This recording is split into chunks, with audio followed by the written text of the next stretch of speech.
Opa! 10 páginas. Microbiota ou microvida, como muitos preferem chamar.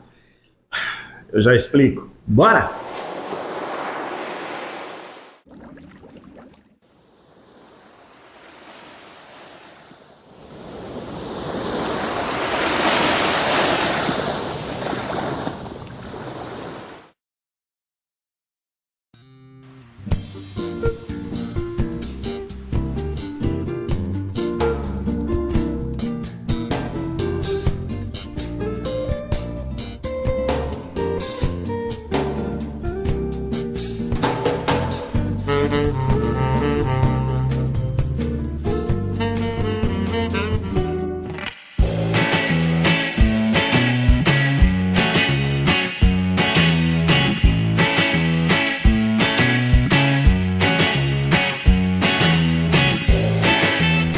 Fala, povo das águas!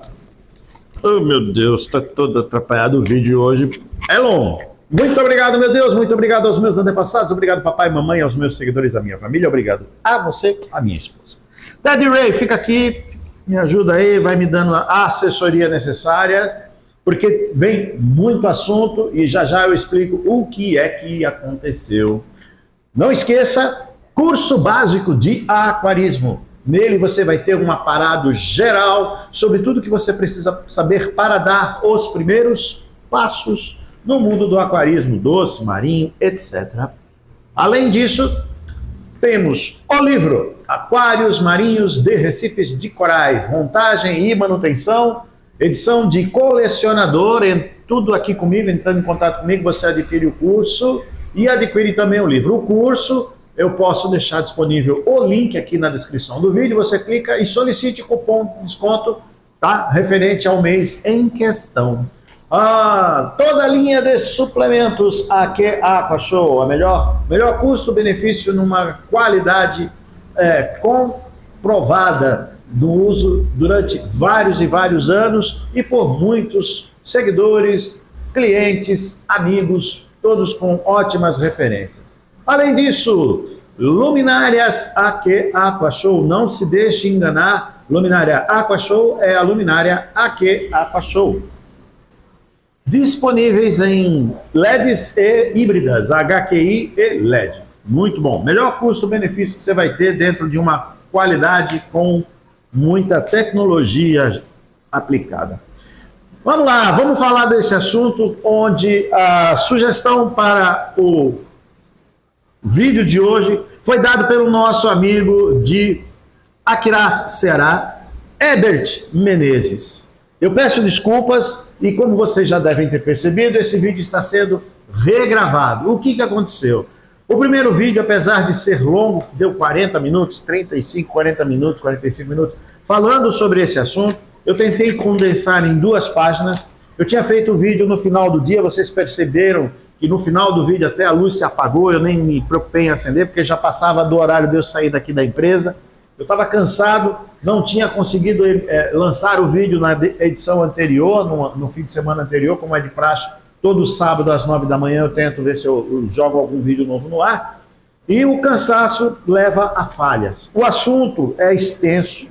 E é claro, né, entre as pessoas que me alertaram que tinha um monte de coisinha errada, o meu amicíssimo, que eu tive uma bronca, falei, mas Alex, você tinha que me mostrar isso, Alex Correia, ele de novo, tinha tudo. Ele até brincou e falou, pois é, tem um monte de erro que os caras que os hackers, eles podem usar esses erros para falar lá, a bobagem que o cara falou, não adianta dizer que não é biólogo, e daí? Você não é biólogo, mas está falando de um assunto, estuda para falar, caramba.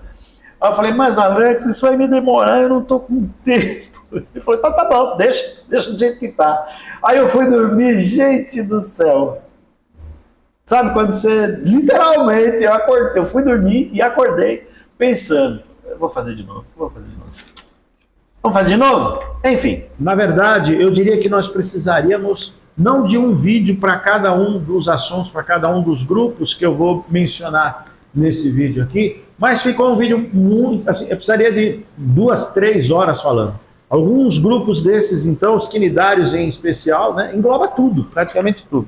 Então, assim, pessoal, eu peço desculpas, eu vou, hoje, sábado, 9 da manhã, saiu esse vídeo, amanhã, domingo, 9 da manhã, o vídeo anterior será retirado do ar. Quem quiser assistir os dois vai entender o motivo. Teve muito erro de pronúncia, no final eu cansado já confundi aí o grupo, confundindo classe com filo, com... Enfim, saiu uma bagunça danada, né? E uma coisa que também eu acho que acabou faltando e é essencial é mostrar pelo menos um exemplar conforme a gente vai falando. Então, me deu mais trabalho. De 2 páginas nós passamos para 10, ou seja, 5 frente e verso, né? Frente e verso. Eram 2 folhas com 4 páginas, agora nós temos 5 folhas com 10 páginas, praticamente, né? Então, assim, pega um vinho, pega uma cerveja, vamos com calma, fone de ouvido, papel na mão, caneta e vamos anotando. Vamos lá, Herbert, eu confundi até o nome do Herbert, chamei o Herbert de Humberto. 1 milhão de desculpas, Herbert Menezes. Agora corrigido, de Akira será. Dá uma olhada no vídeo que ele me mandou na semana retrasada, em função de eu ter dado o anúncio no Instagram de que nós iríamos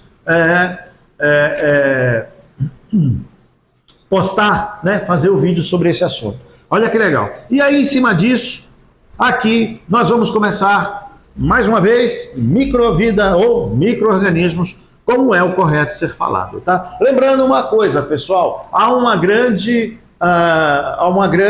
confusão, um erro bobo, tá? Básico, onde se chama aquilo que nós chamamos de microvida, que é aquilo que você vê, não é microvida, é macrovida. Microvida é tudo aquilo que você só consegue ver através do microscópio. Por isso, é microscopicamente falando, visível, não é visível a olho nu, apenas com os instrumentos de microscópio, com os instrumentos de aumento.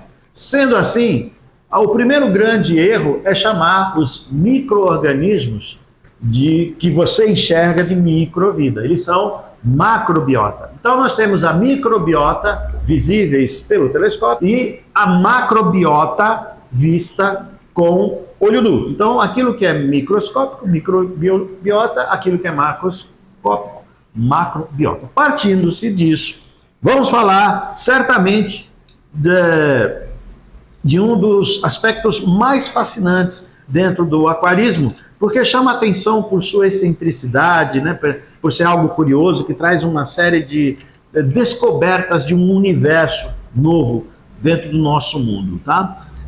E muitos aquaristas acabam indo para o mundo da biologia justamente por causa desse assunto. Vamos falar como os primeiros grande grupo disso, o grande grupo dos protozoários. Vamos lá? São os animais unicelulares, considerados como os mais numerosos na rocha viva. Literalmente, podemos dizer que a grande maioria são seres planctônicos. Então, a grande parte, o maior caldo dos seres, dos protozoários, e esse mundo engloba, inclusive, englobam as bactérias. Lembrando que nesse campo, as bactérias, que só podem ser vistas, né, com o uso do microscópio, merece não um capítulo, um vídeo à parte, mas merece centenas de horas falando sobre bactérias do reino, desse reino maravilhoso relacionado à biologia marinha, desse mundo maravilhoso relacionado à biologia marinha. Temos, inclusive, essa questão hoje que é muito comum, a dosagem de bactérias, tá? Lembrando que isso é um assunto muito polêmico, enfim, dá para a gente dissertar aqui horas e horas e horas, com vários exemplos, com várias coisas mencionando sobre isso. Mas vamos deixar as bactérias de lado, né? E vamos partir para o outro grupo que a gente vai mencionar aqui. Esses são os verdadeiros animais da microbiota. A maioria precisa de um microscópio para observação. E no campo do microscópio, desfila de forma rápida organismos como ciliados, amebas, flagelados. Também estão nesse grupo as bactérias que não são visíveis a olho nu, como eu mencionei agora há pouco. Essas merecem um vídeo à parte e principalmente para quem tem o hábito de dosar bactérias. Se você tem um microscópio, tá, e compra ampolinha de bactérias, essas coisas, vale a pena você botar lá as suas 50, 100, 200 vezes de aumento e dar uma olhada naquilo lá, que dá para pensar em bastante coisa. Os protozoários são muito importantes para a estabilidade biológica dos organismos como um todo do aquário, contribuindo diretamente no processo de decomposição do material orgânico, resto de fezes, ração, etc, etc, etc. E isso traz, obviamente, a saúde do aquário de forma muito satisfatória. Nesse grupo, os foraminíferos, uma curiosidade, tá? Isso aqui não é uma parte. Quando estudamos a anatomia humana, o esqueleto, praticamente, né, a parte do esqueleto humano, existem cavidades que nós chamamos de forames. Os forames, numa tradução básica ao pé da letra, significa o orifício que permite a passagem de várias estruturas por dentro dele. Nervos, vasos sanguíneos, vasos linfáticos e por aí vai. Foraminíferos, curiosamente, né, muitos deles têm um aspecto de tubo. Então vamos lá. São os mais interessantes, visto que podem ser observados a olho nu, macroscopicamente falando. Muitos extraem carbonato de cálcio da água e constroem conchas bastante generosas, conchas grandes, que são facilmente identificáveis. O que ajuda muito na formação da rocha viva extremamente porosa, contribuindo inclusive na formação também da estrutura do recife de coral. A maioria são de vida livre, mas o Homotrema rubrum, uma espécie muito comum em recifes de coral no mundo todo, vive uma vida séssil, ou seja, fixa, nos lados sombreados dos corais e nas rochas vivas. Como o nome indica, rubrum, sua cor está entre o rosa brilhante e o vermelho intenso.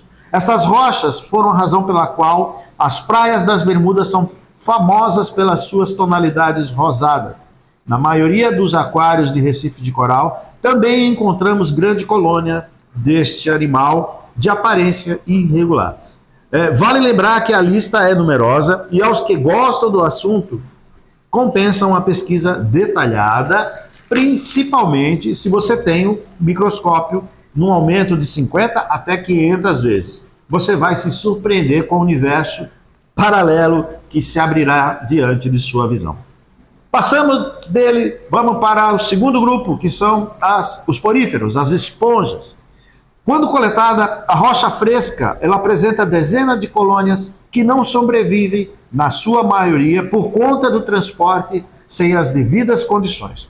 Ao desenterrar a rocha viva, você sempre notará inúmeras esponjas, tanto dentro da rocha, bem como em sua superfície, embora as rochas fiquem molhadas durante o transporte, elas geralmente acabam morrendo por conta da resistência baixa que possui.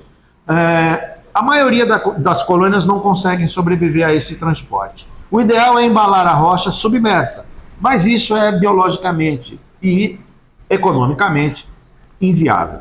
Imagina você coletar uma rocha viva e tentar tirar ela da melhor forma possível, o mais rapidamente possível, para dentro do seu aquário. Mas, Alberto, isso vai trazer praga, isso vai trazer problema. Não vai.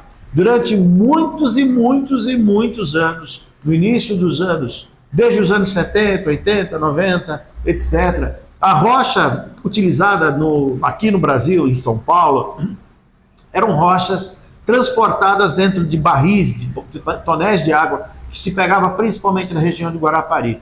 As pessoas faziam a coleta de manhã cedinho ou à noite e já embalava, botava no carro com água, com tudo, evitando o máximo possível deixar essa rocha exposta ao ar e trazia ela, muitas vezes, submersa. Até que isso foi se tornando cada vez mais difícil, aí enrolava em jornal, deixava ela molhada, úmida, e via que o custo-benefício de trazê-la dessa forma não mudava muito, não interferia muito na qualidade da montagem do aquário como um todo. Atrasava, entre aspas, um pouco a maturidade? Sim, mas isso era recuperado ao longo dos meses, dos próximos tempos. Hoje, a gente praticamente não tem mais essa condição. Hoje, as esponjas que você possui, ela vem por consequência de pedaços agarrados, né, brotos que estão presos na base dos corais, principalmente corais coletados em natura, na natureza. E assim as coisas vão se proliferando dentro dos aquários. Esponjas são muito bem-vindas, mas de fato não é um animal fácil de se ter, não. Em condições favoráveis, pode sobreviver e se multiplicar, sendo excelentes elementos filtradores da água. Embora as mais comuns vivam em áreas sombreadas, algumas são fototróficas, ou seja, utilizam a luz do sol como alimento. Tá? Se o aquário tem controle de alga filamentosa, as esponjas podem proliferar de forma maravilhosa. Desmontes de aquários antigos costumam mostrar colônias de esponjas escondidos embaixo das rochas. E ainda não é conhecido o número exato de espécies com as suas variadas cores e diversas formas apresentadas no Recife de coral. Terceiro grupo, vamos falar dos quinidários. Aí engloba praticamente tudo, né, pessoal? Assim, tudo aquilo que você de fato vê no Recife de coral, a princípio, é um quinidário, ok? Nós estamos falando de aproximadamente 11 mil espécies, tá? Daí para mais. Os quinidários são, sem dúvida, os organismos mais facilmente encontrados em um Recife de coral. O próprio coral é um quinidário. Portanto, não é surpreendente encontrá-los regularmente como passageiros clandestinos em rochas vivas. Os hidroides, os hidrozoas, classe hidrozoa, são frequentemente encontrados em diversas espécies e em grande número. Um exemplo indesejado, já que a gente está falando de organismos que de repente não são bem-vindos, é a Myrionema sp. Aí a imagem dele. Um animal pequeno, colonial, com o péssimo hábito de picar outros animais. É bastante comum, cresce profundamente sob luz moderada a forte. O animal em si, ele não ingere alimentos, mas depende dos produtos da sua zooxantela, né? Da zooxantela, subprodutos gerados pela zooxantela. Assim, se a luz não for intensa o suficiente para essas zooxantelas, a Myrionema acaba morrendo. Tá? Esse hidrocoral pode se reproduzir numa taxa incrivelmente rápida e espalhar-se pelo aquário como um todo, de forma a ser considerado, por isso, uma verdadeira praga. Nesses casos, poderá ser necessária a remoção de parte dessas colônias em intervalos regulares. Contudo, os hidroides geralmente são animais que, a princípio, são até bonitos de serem vistos. Outro exemplo de hidroides são os corais de fogo, Millepora alcicorne, e tá aí, eu vou montar uma foto, essa foto é do aquário da minha casa, tá? E aliás, essas fotos do Millepora são de minha autoria. Ah, eu esqueci de avisar isso, pessoal. Todas as fotos usadas aqui, eu retirei da internet ou de algum livro, tendo como base principal o livro volume 1 do The Modern Coral Reef Aquarium, do Steve Fossa e Al Jacob Nielsen, né? Então, é um livro de 1996, primeira edição só teve uma, né? Um livro maravilhoso. Eu não sei se teve outras, não. Bom, não sei. Foi a primeira edição. Enfim, é um livro que vale muito, muito a pena. Ele tem acho que é o volume 3, onde ele trata com mais detalhes desses animais como um todo, tem muito mais informação, enfim, é muito legal. Enfim, as células urticantes, esse coral Millepora que eu estou me referindo, o Millepora alcicornis, tá? Foi aquele que eu falei há uns vídeos anteriores, aí, há uns 2 anos atrás, não sei bem, onde ele veio um pedacinho incrustado na rocha do coral e tá aí, ó, cresceu no meu aquário, cresceu no aquário de casa, trouxe um pedaço, botei aqui também, está crescendo, enfim. Essas células, cuidado com as células urticantes do Millepora alcicornis, ou do Millepora como um todo, porque eles podem picar outros corais, outros quinidários e até o próprio aquarista. Mas não se preocupe, tá? Não é fatal, você não vai morrer, né? Talvez vai dar uma urticária, queimar um pouquinho, mas nada sério. As pequenas anêmonas do mar e até as anêmonas coloniais, os zoantídeos, também pode acontecer de você trazer como brinde em rochas coletadas, rochas frescas coletadas. Dentro desse grupo também, a Ptácia e Mojano, as pragas terríveis, pragas tão temidas pelos aquaristas, fazem parte desse grupo. E, é claro, à medida do possível, elas devem ser removidas a fim de manter o controle de qualidade, de natalidade, senão ela pode tomar conta. Eu já tive casos que eu tive que, assim, literalmente, eu cheguei a colocar um aquário grande, um aquário de 600, 700 litros, Eu coloquei 40 bailarinos, porque o rapaz não queria desmontar, tinha muito soft, isso vai por uns 7, 8 anos, tá? E assim, passou lá os 40 animais. Gente, literalmente, depois de 3, 4 meses, parecia que não tinha botado nada. Ele não teve opção, ele teve que retirar, a gente teve que clorar, refazer tudo. Foi realmente feio o negócio lá. Portanto, cuidado com esses bichinhos indesejáveis. Vamos aos vermes chatos, plateumintos. Vermes chatos. Os plateumintos são geralmente considerados parasitas ou comensais de vários quinidários. Um clássico exemplo são as tais planárias, embora existam muitos outros. Eu estou com um cliente que está com problema de planária, a gente resolvia com ascaridil, pois ele tem melandurus, ele tem six-line, ele tem o yellow chorus, e deu nada, porque é um aquário grande, é um aquário de uma loja, ele estava conversando comigo esses dias, né? E aí eu falei, cara, uma das melhores opções que você tem de imediato, primeiro, para de alimentar, porque se você põe a planária e continua alimentando o peixe, ele vai preferir, você vai ter filé mignon e colchão duro torrado, né? Ou uma picanha naquele ponto perfeito que você corta, faz um carpaccio dela, sabe, tostadinha, aquela gordurinha, né? Deu fome? E aí você tem do outro lado um colchão duro, na chapona assim, durão, sonso, sem sal, sem sabor, sem nada. Você não vai comer o colchão duro, bicho, tem picanha. Então, segura a mão, para de dar comida, porque aqueles predadores naturais, eles vão comer, eles vão acabar comendo. E óbvio, paralelamente a isso, a mangueirinha, sifona, aspira, shark bag, enfim, é trabalho braçal mesmo. Vamos lá, os plateumintos alimentam-se, na maioria das vezes, de molúsculos e outros vermes, além de cadáveres dos próprios animais, de próprios outros plateumintos, entre outras coisas, ok? Então, não há muito que a gente falar desses vermes chatos, literalmente. Nematóides, outro grupo de vermes também, podem ser encontrados em quase todos os tipos de biótipos e também são parasitas, entre outros organismos. Esses vermes são os mais comuns no mundo e, claro, não é diferente no Recife de coral.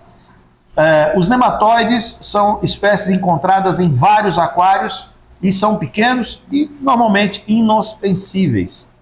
Desempenham um importante papel na decomposição de detritos. Mesmo que normalmente não notemos esses vermes nos nossos aquários, eles estão lá, milhares deles, nos poros das rochas vivas, especialmente em locais onde crescem as algas. Não é problema localizá-los e estudá-los se você tiver um bom microscópio, ok? A partir de 30, 50 vezes você já consegue identificar isso, parecido com essas coisas que nós estamos mostrando aí para vocês. A maioria desses vermes se alimentam de detritos e alguns deles também se alimentam de diatomáceas. Ó, que legal! Pequenos invertebrados e animais unicelulares, até de outros nemátodos também. Os nematóides têm uma elevada taxa metabólica e são, sem dúvida, de grande importância para o processo da decomposição no recife de coral, no aquário e no ambiente natural. Sexto grupo, vamos falar dos anelídeos, rapidamente. Os anelídeos, a classe poliquetas, são a maior classe do filho Annelida, vermes anelados, daí o nome, que contém cerca de 11.500 espécies, isso catalogados até o ano de 96, que foi a referência que eu peguei aqui. Dos animais maiores que vivem associados à rocha viva, as poliquetas marinhas são provavelmente os mais comuns. Tudo bem pior, aqui está difícil de ver. Mais comum. A classe pode ser dividida aproximadamente em 2 grupos: as espécies de vida livre e as espécies que vivem em tubo. Ambos os grupos tendo um corpo claramente dividido em segmentos e carregando cerdas, cirros, pequenos pelinhos, né? Ficam ciliares aos seus. Sem um exame atento, muitas das poliquetas parecem bastante semelhantes e é muito difícil identificá-las como uma espécie distinta. Assim, fique feliz e satisfeito se você puder identificar, pelo menos, a família correta desses vermes.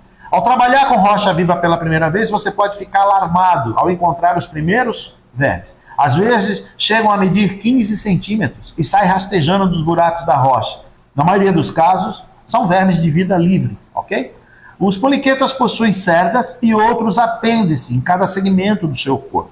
Isso pode dar-lhes uma aparência perigosa, assustadora, tá?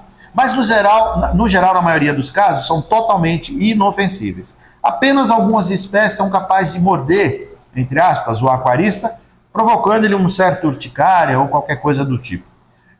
No aquário, apresentam alta taxa de reprodução e podem lentamente se tornar uma praga, mas são criaturas fascinantes e não são difíceis de serem controladas. Existem caranguejos, camarões, né, predadores naturais, é só você fazer uma pesquisa rápida, você vai encontrar. Entre os predadores, os peixes borboleta são devoradores, adoram, né, isso aí, adoram. Existe, por curiosidade, o verme palula com 2 metros por 3 centímetros de diâmetro, 2 metros de comprimento. Tá aí uma foto dele tirada do livro do The Modern Coral Reef Aquário, volume 1. Tá? As poliquetas plumas, ou sabelastarte, desculpa, viu, quando eu erro a pronúncia, né? São nomes que a gente não está familiarizado. Indica a espécie mais conhecida pelos aquaristas marinhos. Também pode ser encontrada em rochas vivas, muito comum nos recifes brasileiros, vivendo na base, aquelas pequenas poliquetinhas, na base dos miléporas, de outros espécies e de rochas, né? Você vê aqueles verde-limão, quando quem mergulha no litoral norte aí de Maragogi, ali no litoral a partir de Abrolha, Guarapari em diante lá, gente, você vai andando de repente você vê aquela sombrinha, aquele guarda-chuvinha ali, né? São as plumas, as poliquetinhas, chamadas popularmente de pluma. As espécies da família Spionidae estão entre os vermes com cerdas mais comuns nas rochas. Alguma vez eles podem se multiplicar para formar grandes populações e realmente ser o grupo dominante das poliquetas dentro do aquário. Em comparação com as outras famílias de espécies mencionadas, estas são, no entanto, menos perceptíveis. Muitos vermes com cerdas, os spoenídeos, vivem em tubos curtos muitas vezes estão cobertos por algas calcárias. Eles formam aquele tubo e cria-se a alga calcária. Mas, Beto, ficou ruim você, né? Vamos fazer o seguinte? Dá licença. Isso aí. Colocando para fora apenas 2 tentáculos finos que se sobressaem a essa abertura. Algumas espécies enterram-se na areia e acabam construindo os seus tubos, né? Eles aglomeram tal, a própria poeira do sedimento do cascalho do recife, do aquário, já ajuda a formação desse tubo. Os vermes espaguetes, chamados de Amphitrite sp, dá vida ao fundo do aquário, onde existem muitas espécies na família Terabellidae que podem ser encontradas em rochas vivas. Esses vermes eriçados penetram no substrato com seus tentáculos, contorcendo-se pela superfície em busca de alimento. São detritívoros, tá? Não fazem mal ao aquário, não fazem mal. A maioria das espécies encontradas no nosso aquário são pequenas, com tentáculos bem finos. Mas no próprio Recife existem espécies realmente grandes, com tentáculos tão grossos como a espessura de um grafite de lápis. 7. Vamos falar dos vermes minhoca. Sipunculida. Organismos tubulares muito comuns, escavadores de rochas e uma ótima refeição a vários habitantes do Rif. Os vermes do amendoim que pertencem ao filo separado, Sipunculida, e portanto não fazem parte de Annelida, são animais em formas de salsichas, que diferem dos vermes de cerdas por não serem segmentados. Não tem aqueles anéis. Algumas espécies ocupam pequenos buracos, vivem enterrados nas rochas e, no entanto, raramente são vistos durante o dia, em hábitos noturnos. Muitas vezes, eles desempenham um papel muito importante no processo de decomposição no Recife, alimentando-se dos detritos e das algas que capturam com seus pequenos tentáculos ao redor da boca. Outros vermes, amendoim, vivem enterrados na areia. Então, estão entre os animais mais comuns associados às rochas, com o seu forte corpo quitinoso. Podem alargar fissuras na rocha e abrir nova passagem nas profundezas do calcário. Encontramos esses vermes muitas vezes em nossos aquários e observamos camarões comendo-os. Na natureza também pode encontrar muitos vermes amendoim que vivem na areia como parte da fauna intersticial do Recife de coral. Esse grupo não parece ser tão comum em aquários de Recife como os que são encontrados nas rochas. Claro, né? Se você faz a coleta e coleta a areia onde está o cascalho, aí vem essas espécies que vivem nas areias. Normalmente o que a gente tem é as que vivem na rocha viva, principalmente em rocha viva fresca, coletada. Crustáceos, vamos para o oitavo. Os crustáceos são bem conhecidos e não é surpreendente que este filo seja comum e diverso em rocha viva. Tem muito crustáceo. Os pequenos copépodes e anfípodes são particularmente numerosos e fazem parte essencial da cadeia alimentar e, muito embora não possam ser encontrados nos fundos arenosos, superfície e entranha das rochas, a grande maioria está relacionada ao plâncton. A maioria dos aquaristas conhece esses animais como alimento vivo para peixe.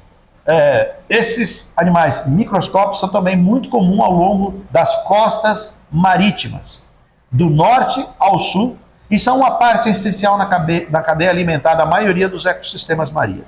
A maioria dos copépodes e anfípodes pertencem ao zooplâncton, mas existem também diversas espécies que se encontram na superfície da rocha viva, nos detritos do fundo ou entre filamentos de rochas e de algas. Existem também muitas espécies que vivem entre esse detrito de alga e que, através do microscópio, você pode encontrar pequenos crustáceos, impressionantes, por sinal. Geralmente, esses pequenos animais são da ordem Anfípoda, Tanaidácea e da classe Copépoda. Muitas vezes reproduzem-se em pequenas aberturas da rocha viva ou entre as suas águas, como já mencionei agora há pouco, desempenhando um importante papel na ecologia do Recife. Embora possuam vida parasitária associada a peixe, se a gente vasculhar a decoração com uma lanterna no meio da noite, você vai encontrar sempre muitos pequenos crustáceos, né, na sua investigação noturna. Tal como os nemátodos, os copépodes digerem muito material vegetal e detritos. São, nesse aspecto, uma parte indispensável à fauna do aquário do Recife de coral. Outros crustáceos da meia-fauna, como os sópodes, cumáceos, bem como os tanadáceos, também estão associados a essas rochas. Juntamente com a rocha viva, podemos ocasionalmente receber algumas cracas. Lembra das cracas? Com a impressão de que possui uma série de tentáculos altamente modificados que se destacam na abertura da concha para capturar o plâncton. Vale destacar que esses animais não fazem mal ao seu aquário, ok? Decápodes maiores, como camarões e caranguejos, são comuns em rocha viva. Os caranguejos corais peludos da família Xantidae são encontrados com muita frequência e têm surpreendido muitos aquaristas. Tal como os outros animais associados às rochas, os caranguejos corais escondem-se durante o dia. Suas atividades noturnas podem ser muito bem observadas, com a lanterna mencionada. Algumas espécies de caranguejos vivem nos corais, são predatórias e podem representar um perigo para outros animais. A maioria das espécies é inofensiva na natureza, mas muitas delas vivem numa relação comercial com os corais SPS. É importante frisar que este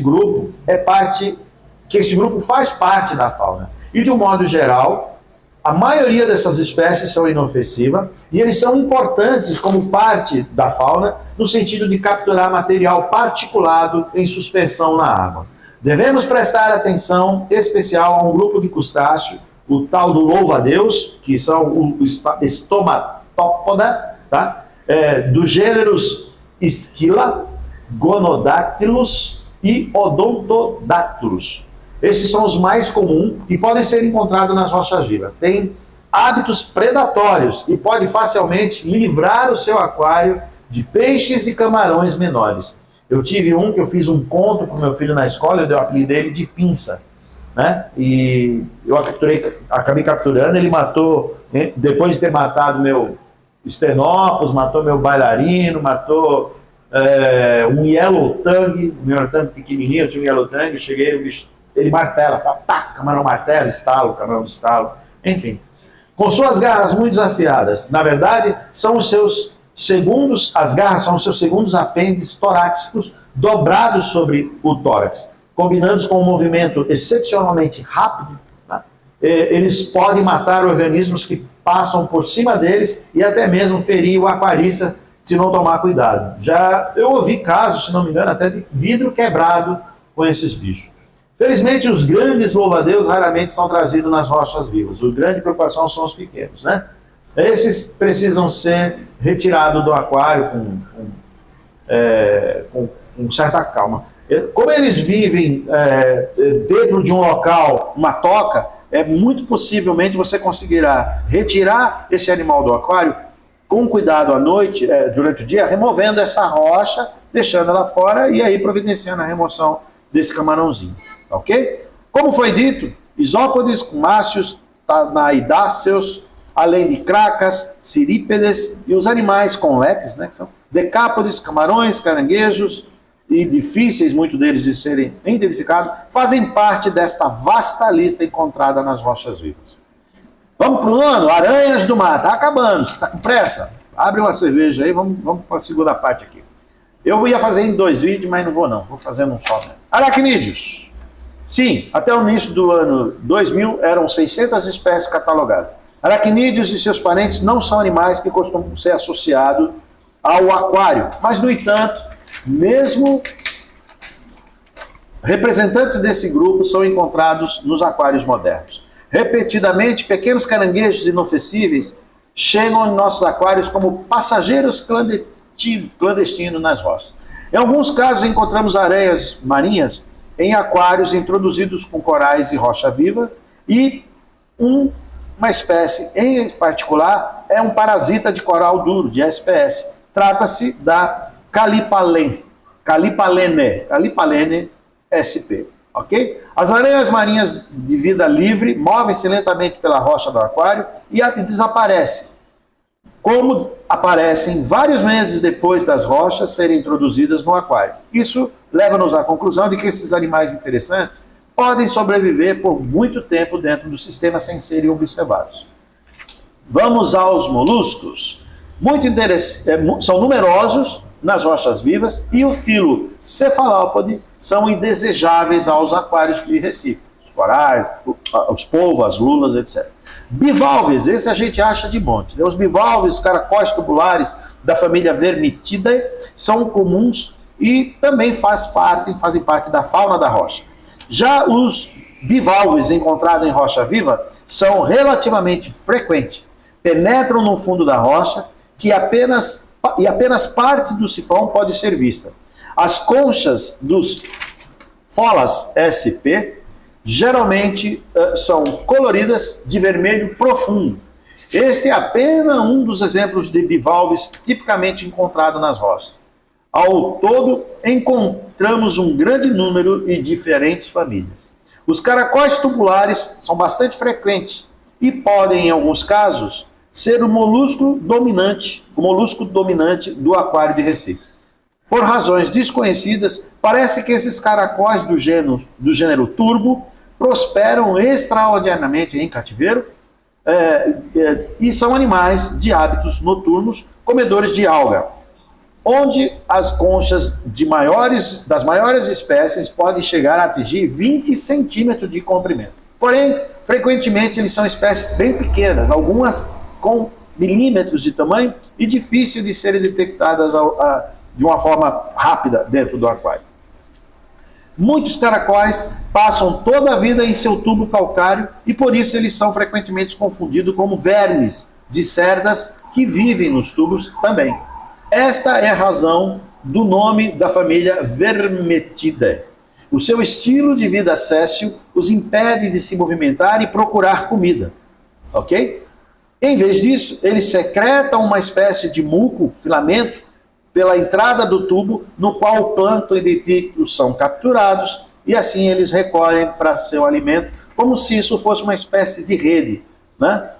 Onde eles capturam para poder se alimentar, ok? É muito comum você ver isso quando você levanta o cascalho, você vai fazer passar o limpador, você vê aqueles fios de muco.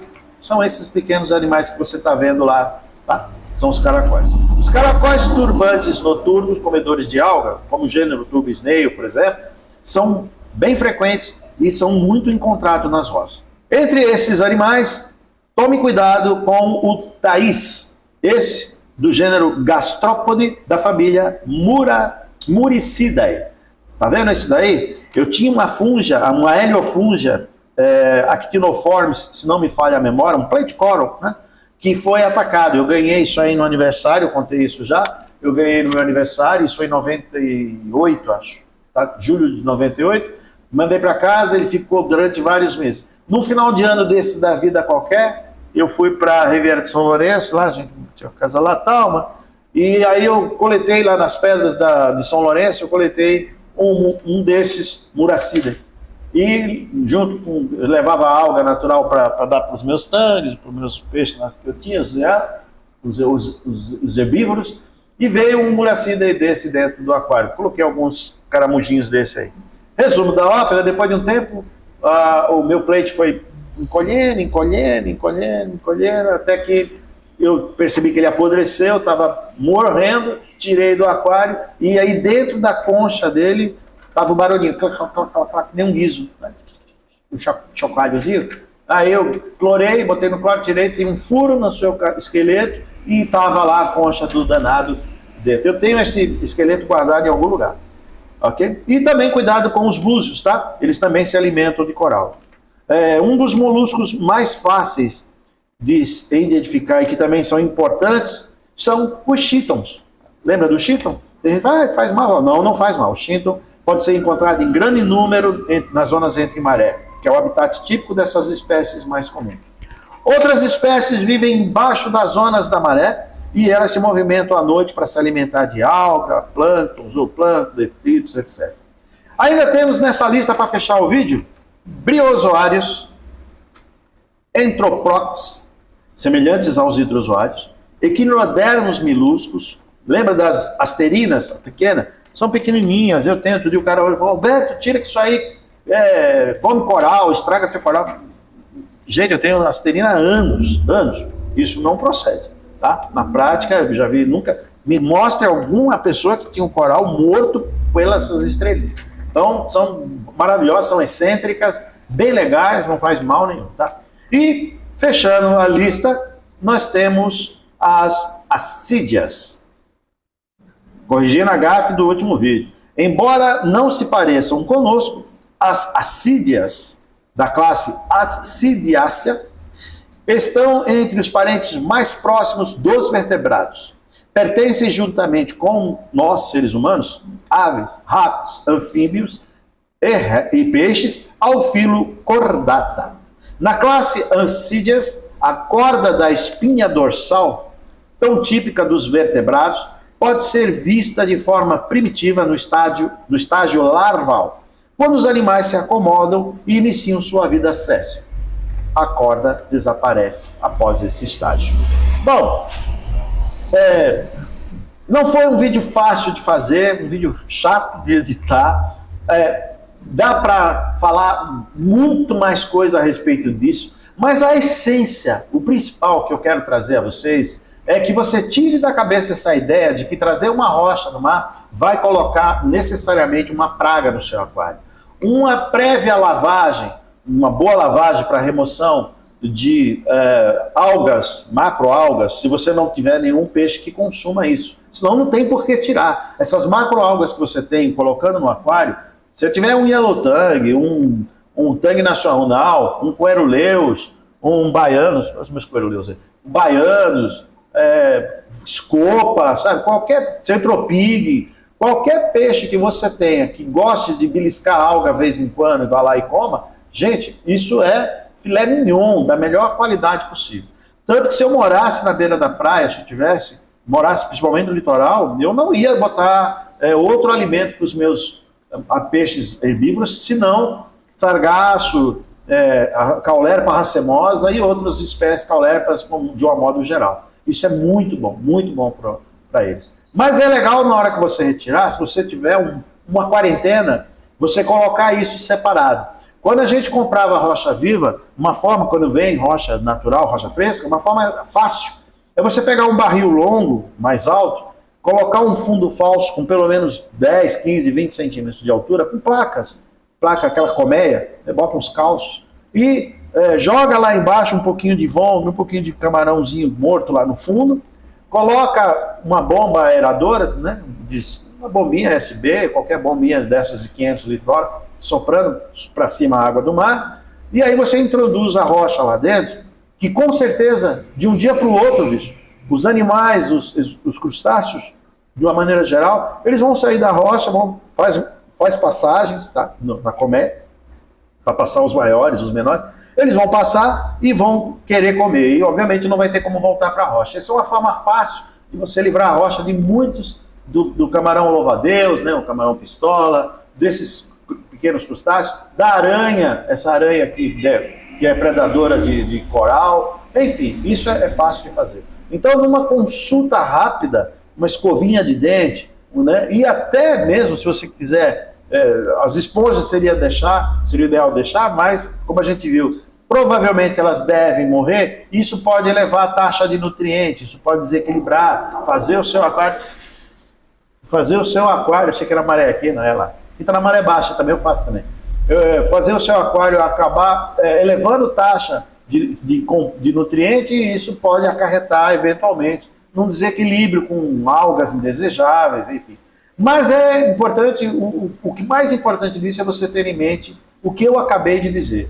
Então, o excesso, tem gente que não gosta, tem gente que gosta de literalmente clorar e evitar problema, porque acha que isso, que aquilo, não é o que os aquaristas raízes faziam, não é o que não é o que o Carlinhos da Acrópole, o Baixo, o Batalhão, não era isso que nós fazíamos.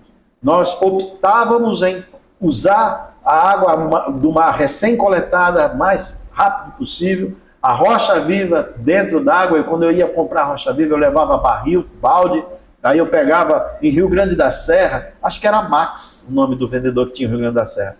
Quantas vezes eu me encontrei lá com o João Basso, tempo bom isso aí, anos 95, 94, e ele tinha um aquário muito grande, que eu tenho muita vontade, The Big Island, para substituir o Big One, a Big Beach, e era um aquário quadrado, acho que tinha 1,5 metro, 2 metros, 2 por 2 por 50 de altura, baixinho, tipo esse, 45, 50 centímetros de altura, e ele ficava na altura do umbigo, da cintura, e lá, conforme chegavam as rochas, ele jogava lá dentro, um baita de um skimmer daqueles grandão, né, quando começou a ter com bomba quaituana, a gente usava as bombas quaituanas com mangueira de oxigênio, de ar, né, para aspirar o ar e fazer aquelas bolhas, enfim, uma época de ouro. E a gente utilizava isso de forma bem natural e não trazia nenhum problema, né, como até hoje eu opto quando eu tenho a possibilidade.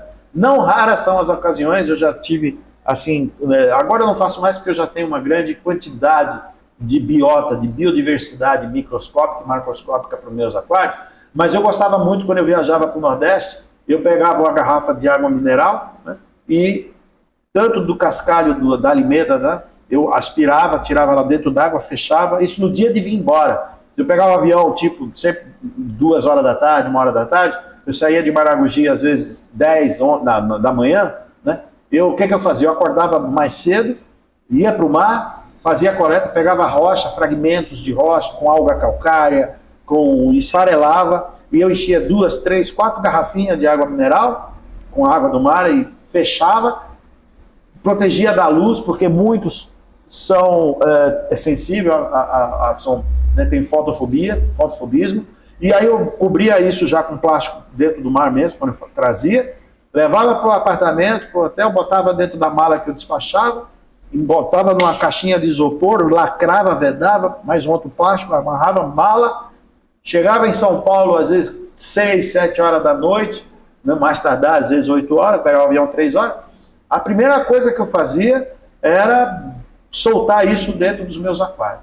Então isso tem uma riqueza Isso traz um benefício que não existe probiótico, não existe ampola, não existe nada que se compare a isso, nada, tá? A natureza, ela faz tudo certinho. A única coisa que você precisa fazer é tentar copiá-la. Entenda uma coisa aproveitando o gancho. Quanto mais coisa você pôr dentro do aquário, mais coisa não natural, tá? Quanto mais produto químico, quanto mais ampola de remédio, quanto mais zooplâncton, quanto mais produto industrializado você colocar dentro do aquário, mais chance de ter problema você tem. Isso é fato. Um aquário que seja montado numa casa à beira-mar, se você mora em Maragogi, eu moro em Maragogi na frente da praia, e eu posso usar aquela água, usar alimento coletado, usar, sabe? Nada vai trazer mais saúde ao seu sistema do que isso. É como aquele sujeito, né, que vive no campo, numa região, onde ele tem acesso a alimento de qualidade. Estou falando alimento contaminado, tá? Mas para quem vocês entendem onde eu quero chegar. Ok? Ted, Ray, obrigado. E eu quero finalizar agradecendo e pedindo desculpas mais uma vez ao meu amigo, né? O Herbert aí. Desculpa, viu? Valeu, de coração. Fechou? Fechou. Muito obrigado, meu Deus. Muito obrigado aos meus antepassados. Obrigado, papai, mamãe, aos meus seguidores, a minha família, a minha esposa. Obrigado a você. Tchau! Fui! Mas eu volto, com toda certeza.